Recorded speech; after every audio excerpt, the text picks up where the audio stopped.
Ngiyanibingelela nonke ababukeli be-Black Life TV kuphi nakuphi la kufika khona lo mbukiso. Igama lami nginguStufuza Dlangamandla Zulu. Lezi izigameko zempilo. So today ngivakashela uma uzongichazela kabanzi ukuthi bamgila ngani. Asike simuze ukuthi ingabe usiphatheleni, sawona?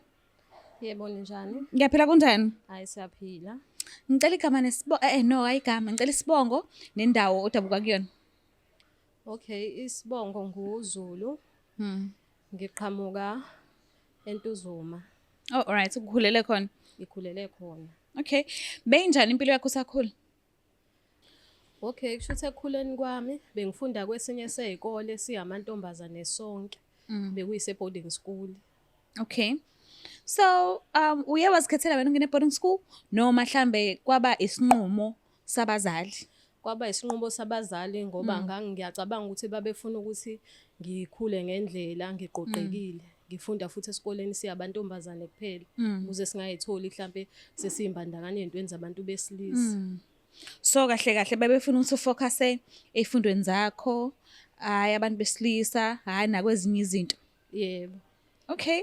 So bekunjani-ke lapha? Ngeke ngizwe isikhathi esiningi kuthiwa amantombazane mewodwa noma abafana bebodwa babe nokuganga bebodwa phakathi. Is it true? Noma mhlambe hayi into engisuke ngiyizwela nje abantu bekhulumela. Hayi khona lokho kukhona ngempela kuyenzeka impela nje bekwenzeka kakhulu ngoba besibhoreka laphayana uthola ukuthi sesi-end up sesikhuluma ngezinto zocansi. Oh, okay. Yebo, ngoba besize sikhulume nokuthi umuntu wesifazane ufikiswa kanjani kuvuthondaba. Siyenze leyo nto igcine nje kuyiyona yenzeka. Niyenze. Manje kanti ometrona basuke benigadile basuke bekuphi? Babuye babe nemisebenzi ababuye bayenze uthola ukuthi naba nesikhathi vele nihlalele nodwa nibhorekile. Okay. So kahle akuhlezi kukhona umetrona onibhekile. Nibuye nihlale nodwa kunganake noma niyafunda noma nenza njani? Yebo, bayefela isikhathi into manifuna ukuyenza isikhathi besizenzakalele. Oh, okay. Yo, okay.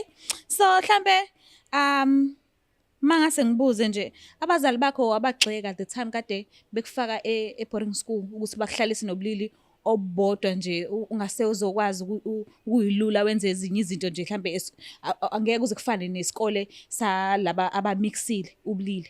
Ngabe wabagxeka noma mhlambe wabakhalela noma awunakanga nje wena wa-enjoy ukuthi uyohlala ngaphansi esikoleni angeke uzihlele ekhaya?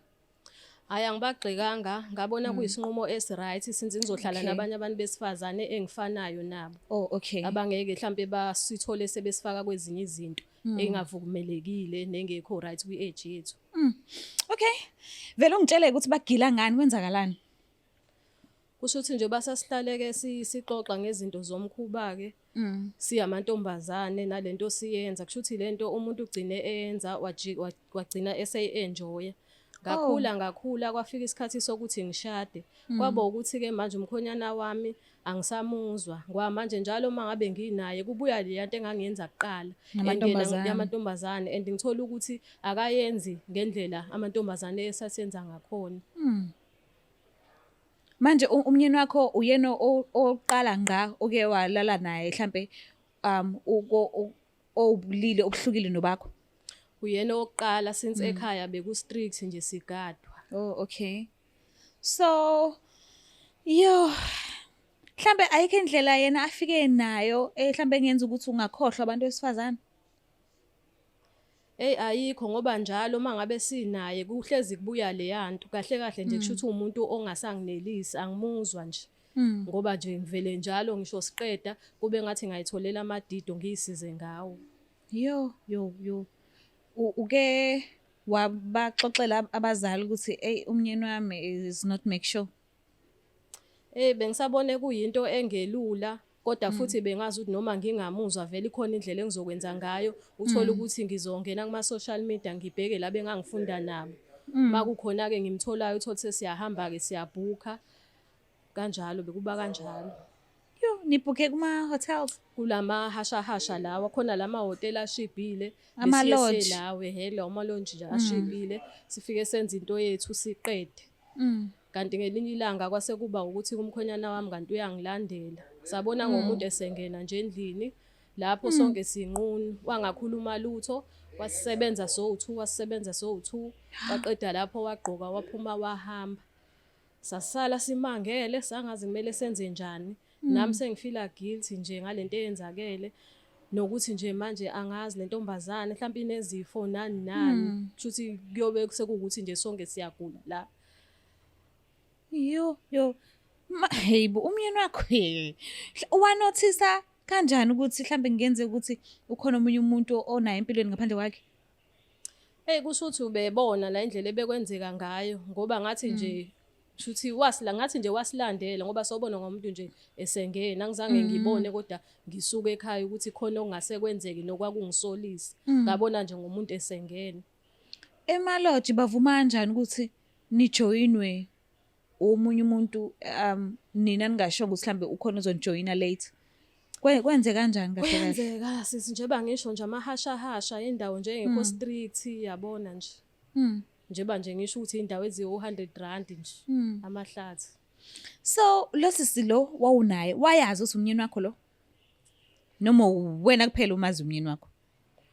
Yimina kuphela engangimazi umyeni wami usisi nje yena wabona nje anganoma shuthi wayitshela ukuthi siyareshwa la noma kwenzakalani. Awukazi because kwafika nje umuntu angakhuluma lutho wenza lento ayenzayo waqeda wagqoka wahamba. Yo hey bo. Manje ke mesefika lapho ke ayikho indlela ukuthi ungathi hayibo sibanibani kwenzakalani noma nawe usayithusela ukuthi waze ngani ngila? Ngisathuswe yona yonke leyo nto nalento eyenzakalayo nje ngavele ngangazi ukuthi ngenze njani. Waqeda into yakhe waphuma wahamba. Uthe mase esefika ekhaya mangabe ngithi ngiyafika ekhaya ngimfica uyirelaxele mangithi ngizama ukumkhulumisa akayikhulumi leyo nto ngathi nje akwenzeke lutho manje lento mina iyangidla iyangihlupha sisi angazi ngenze njani khona ngize ngezalana. Manga uke waqalisa ukumbuza? Bengizama nje ukuthi ngimfunde ngoba umuntu wakho phela uyamazi ngibe nezindlela engizomngena ngazo ngithi mhlambe uzophahluka akhulume yabo. Cha njengoba uthi wena akakhulumi into enjalo but wena uke waqalisa ukumbuza ukuthi awu uyakhumbula sikwenzeke nani kube kwenziwa yini uthi ungilandele nani. Noma ngazange ngiqondise kodwa indlela engikhulume ngayo naye bengifuna ukuthi abonze ngifuna sikhulume ngale ndaba ngoba iyangihlupha. Kodwa yena ungenza isilima uvele enze ingathi nje akaze kwenzeke lutho lapho ngiyabona ukuthi phela lento inkulu iserious and ngiyabona ukuthi umshado wethu ngeke usakwazi ukuqhubeka ngoba vele lo muntu angimuzwa vele nokuyikona okulidele ekutheni ngize ngiphume ngiyokwenza into efana nalena. Manje nina ama females nivikela kanjani njengoba uke wakubalula manje ukuthi izifo nivikela kanjani naniyivikelile nogel loyo? Cha akukho ukuyivikela okutheni manje abantu besifazane. Nenza kanjani? Kuba nezindlela phela zakhona ekwenziwa ngazo. Nkulunkulu wami zaze zangeqa ngimncane. So manje umyeni wakho mayifika ke ufika uyiphethe yini icondom la noma nje uvele nje wenza nje ngaphandle kokuthi ayivikele yena nosisi lo? Kwangekho ukuyivikela ngicathi nje wayesesilaya nje wayesesilaya. Esilaya. Yo wema. So kusuka lapho ke uke waqhubeka nokuganga eceleni noma uhlelele nje lokho okuhlalele nje kwamyeni wakho lokho ungekho right ngakho ugabe ngokuthi immediately aqeda be right wena uzoyitholela idildo yakho uzenze ube right? Okwamanje nje bengisathi ngizolinda isimo ngibone ukuthi idivorce iphelelaphi because ngiyabona nokuthi ngithola omunye umuntu mhlambe sophinde ngithola umuntu engizophinde ngibe sesimene esifanayo. Manje angazi noma ngiqhubeke nale ndlela bese ngikhetha ukuyiphila yokuthi ngiyimbandakanye nabantu besifazane angazi ngididekile. Imali mawuphathele divorce ubani oqhamuke nayo? Nami senginakho ukuthi ngcono si divorce ngoba vele angiyiboni into esisayihlalele asathokozisani usefana nomuntu ongekho ekhona. So wena uzimisele ngokuthi mhlambe ningahlukana? Bese ngibona kufanele ngoba akusiza ukugcina umuntu ongasathokozile ngayo. Bengifisa mina ukuthi simfonele simuze ukuthi mhlambe uzokhona yini ukuthi akhulume nawe kodwa ke le show lesikuyona akufonwa Because akuyona imfihlo uzochaza ngesigameko sakho. Yebo. But ngiyafisa esayidini lakhe nami ke ngizwe ukuthi ucabange wafikaphi ngalento eyenzeka. So njengoba uthi akaza zafuna ukukhuluma ngayo, uyazama ukuthi umlidi ukuthi unganoma kuthiwa inkulumo ayiqondisi ugwegwese, but akafiki lapho akafuni nokuthi nize nikhulumisane. Angazi noma ubungangivumela yini ukuthi ungicelele yena ke ngibuye ngizohlala naye, ke ngizwe iside lakhe ukuthi mhlambe ngabe uzothini. Ngiyazi na kanjani uzoyithola impendulo ngoba phela uzoyibona ivideo mase iphumile. Hayi ngicabanga nolokho kungasiza kakhulu sisi. Ungangivumela mhlambe ukusinikeza inamba yakhe, mhlambe simcele asivakashele, mhlambe khona ukukhulumisana naye. Hayi inamba nginganinikeza. Mhlambe kukhona okungaqhamuka nokuyisixazululo. Mhlawumbe uma ubhekile angavuma ukuze kufika kwishow. Ngicabanga ukuthi sesingezwa kuyena. Okay. I know alikho icala menqaba futhi kuyobe unqabile angesikwazi ukumphoqelela, but bengifisa ngisazocela nami baphathi bami ukuthi simthole umyeni wakho ke sizwe iside lakhe ukuthi njengoba engafuna ukukhuluma mhlambe uyofisa ukuthi asho ukuthi ngalimala kanje kanje kanje kanje, ngathola ukuthi wenzani, ngamlandelela ngase ngiyenza lento engayenza. Because ngiyafisa ukwazi ukuthi yini eyifikile emqondweni wakhe azacabanga ukuthi akakulandele, and mayekulandela yini eyenza ukuthi alale nani noba u2. Yebo aykezwa. Yo, so wena-ke esedini lakho usabathanda abantu besifazane, usafisa ukuba nabo noma usudube kwasani ngenxa yesigameko esakwehlakala? Kwamanje ngisayiqoqile, ngisazama ukuthi ngidlule kulesimo. Kubonakala kwenze kanjani. Yo, sabonga kakhulu ukuthi usinikeze ithuba lakho uzivakashele kwishow. Let's hope ubaba wasekhaya uzovuma ukuthi azivakashele ke sizwe iside lakhe. Hayi sithemba kanjalo. Ngiyabonga kakhulu mama.